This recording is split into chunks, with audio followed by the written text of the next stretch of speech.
Sir आपकी जो company है वो ये कह रही है कि अगर कोई भी व्यक्ति, कोई भी ग्राहक जिसने एलआईसी ले ली है और अपनी पॉलिसी को वो सरेंडर करने के मूड में है तो वो आपके पास आए।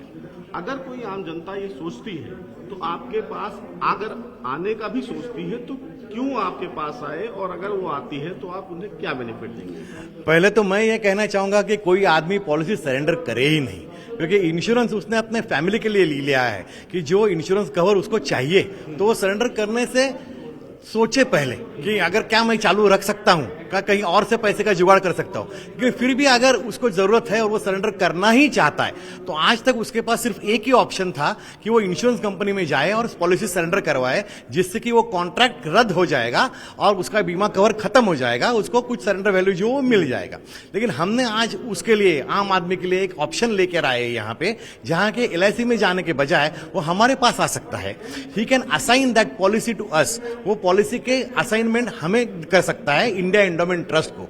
इंडिया एंडोमेंट ट्रस्ट को असाइन होने के बाद उसको एलआईसी जितनी सरेंडर वैल्यू देती थी उतना ही पैसा मिलेगा, बिल्कुल उतना ही पैसा मिलेगा। 48 आवर्स में, हमारे पास पेपर आने के बाद 48 आवर्स में उसको पैसा मिलेगा ट्रस्ट की तरफ से। बात यहां खत्म नहीं होगी।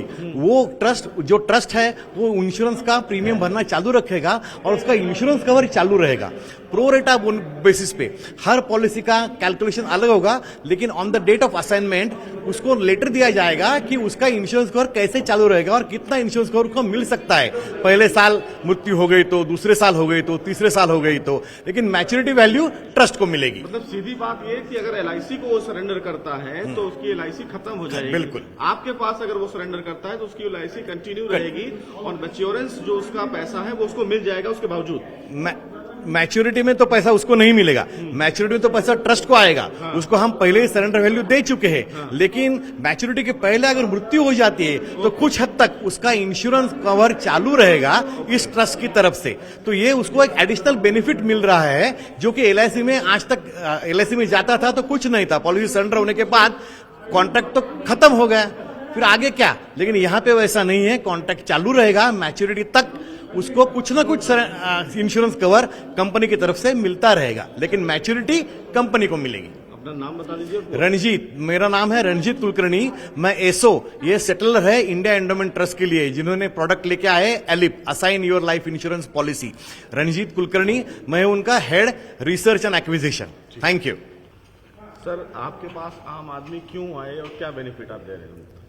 हम एक ऑप्शन दे रहे हैं एलआईसी पॉलिसी होल्डर को जब वो सरेंडर करने जाता है पॉलिसी, क्योंकि आज बहुत बड़े पैमाने पे सरेंडर होता है एलआईसी पॉलिसी के।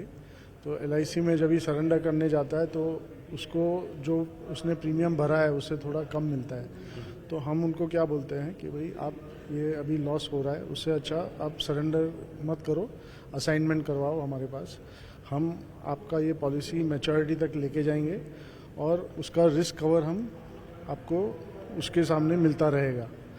क्योंकि एक बार अगर वो एलआईसी में जाके सरेंडर करवाता है तो वो पॉलिसी का बेनिफिट्स खत्म हो जाएगा। तो उसके बजाय इधर उसको भले थोड़ा कम मिलेगा, लेकिन डेफिनेटली उसका रिस्क कवर चालू रहता है। तो ये सबसे बड़ा बेनिफिट है। पैसा अगर सर सरेंडर करता भी है, पॉलिसी सरेंडर करता है, तो पैसा किसे रिसीव होगा? पहले आपके ट्रस्ट को, फिर उनको मिलेगा? पहले हमारे ट्रस्ट को होगा और फिर ट्रस्ट जितना इन्वेस्टमेंट किया है वो निकाल के जो भी बैलेंस होगा वो पॉलिसी होल्डर की नॉमिनी। कितना % आप लोग चार्ज करते हैं? हम हमारे इन्वेस्टमेंट पे मैक्सिमम 9% चार्ज करते हैं, depending on the various parameters. But 9% से ज़्यादा अलाउड नहीं है हमारे ट्रस्ट डीड के हिसाब से। सर अपना नाम बता दीजिए। हिमांशु आशर, मैं डायरेक्टर हूँ, को फाउंडर हूँ। Thank you.